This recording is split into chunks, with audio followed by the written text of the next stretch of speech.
Good morning students. Our next topic is the living world which is the first chapter of class 11th biology.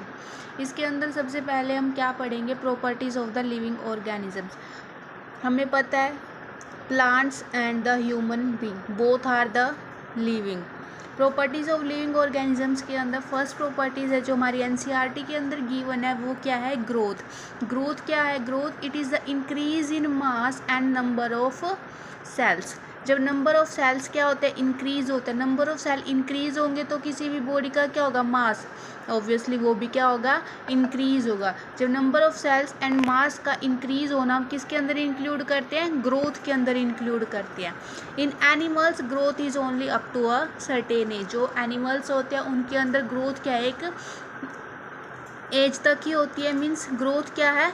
Limit है. किसके अंदर? Animals के अंदर. Animals के अंदर growth की क्या है? एक लिमिट है. Up to a certain age. किस एक एज पर आकर जो क्या है ग्रोथ होनी क्या है? रुक जाते हैं. एज 25-26 की एज पर आकर ह्यूमन बींग्स की ग्रोथ होना क्या हो जाती है? बंद हो जाती है.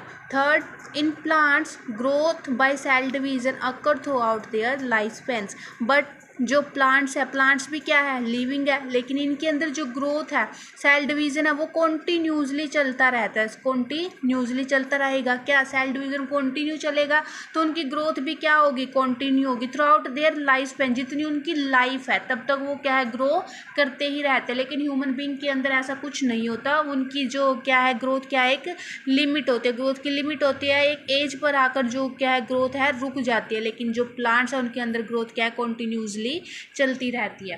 सेकंड पॉइंट आता है हमारा रिप्रोडक्शन. री माने अगेन, प्रोडक्शन मैंने प्रोड्यूस करना, मतलब दोबारा से प्रोड्यूस करना. It is the production of progeny similar to those of the parents. जब पेरेंट्स अपने ही जैसी प्रोजेनी को क्या करते हैं? प्रोड्यूस करते हैं. उसको हम क्या बोलते हैं? रिप्रोडक्शन बोलते हैं. Organism reproduce sexually and asexually. There are various mode of reproductions: vegetative mode, sexual mode and the asexual modes. लेकिन जो वेजिटेटिव रिप्रोडक्शन है include in the mostly in the plants और asexual and the sexual human beings. Sexual और sexual ये plants के अंदर भी होता है. लेकिन जो वेजिटेटिव वो सिर्फ और सिर्फ किसके अंदर होगा? प्लांट्स के अंदर होगा. Many organism do not reproduce. बहुत से ऑर्गेनिज्म है जो रिप्रोड्यूस नहीं कर पाते. इसमें मैंने कुछ एग्जाम्पल नोट डाउन किए हैं. वो है म्यूल. म्यूल क्या होता है? जब गधे और घोड़े दोनों के जीन्स को मिलाकर जो बनता है उसको हम क्या बोलते हैं? म्यूल. म्यूल मैंने खच्चर जो होता है वो क्या है? कभी भी रिप्रोड्यूस नहीं करता. इसी तरह से जो वर्कर बीज है, इनफर्टाइल ह्यूमन कपल है, ये भी क्या है? रिप्रोड्यूस नहीं करते. Hence reproduction is not the defining characteristic of the living organism. इसलिए हम रिप्रोडक्शंस को क्या है? एक डिफाइनिंग कैरेक्टर नहीं बोल सकते. किसका? लिविंग ऑर्गेनिजम्स का. थर्ड प्रॉपर्टीज आती है हमारे पास मेटाबॉलिज्म. मेटाबॉलिज्म क्या होता है? It is the sum total of all biochemical reactions taking place inside a living system. Living system मैंने circulatory system, digestive system, reproductive system, जितने भी सिस्टम है एनसीईआरटी के अंदर हमें 8 सिस्टम की होनी चाहिए. इन 8 सिस्टम के अंदर जितनी भी बायोकेमिकल रिएक्शंस होती है उनको हम किसके अंदर इंक्लूड करते हैं? मेटाबॉलिज्म के अंदर इंक्लूड करते हैं. फोर्थ प्रॉपर्टी आती है हमारे पास सेलुलर ऑर्गेनाइजेशन. सेलुलर ऑर्गेनाइजेशन हम सबको पता है कि जो लिविंग ऑर्गेनिज्म है किससे मिलकर बना है? सेल से मिलकर बना है. तो सेल क्या है? Smallest unit of life. Smallest unit of life क्या है? Cell smallest unit of life. तो इस सेल के बेस पर भी हमने क्या ऑर्गेनिज्म को 2 टाइप्स में डिवाइड कर रखा है, unicellular and the multicellular. Unicellular which are made up of only one cell and the multicellular which are made up of many cells. Both these are include under the cellular organizations. Fifth properties आती है हमारे पास कॉन्सिसनेस. कॉन्सिसनेस क्या होती है?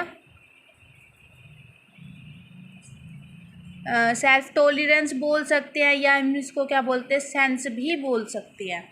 It is the ability of organism to sense their environment. ये क्या है, organisms की एबिलिटी है, शक्ति है अपने एनवायरनमेंट को सेंस करने की। सेंस करने के बाद उसको रिस्पॉन्स भी करते हैं, एंड रिस्पॉन्स उसको हम क्या करेंगे, रिस्पॉन्स भी करेंगे।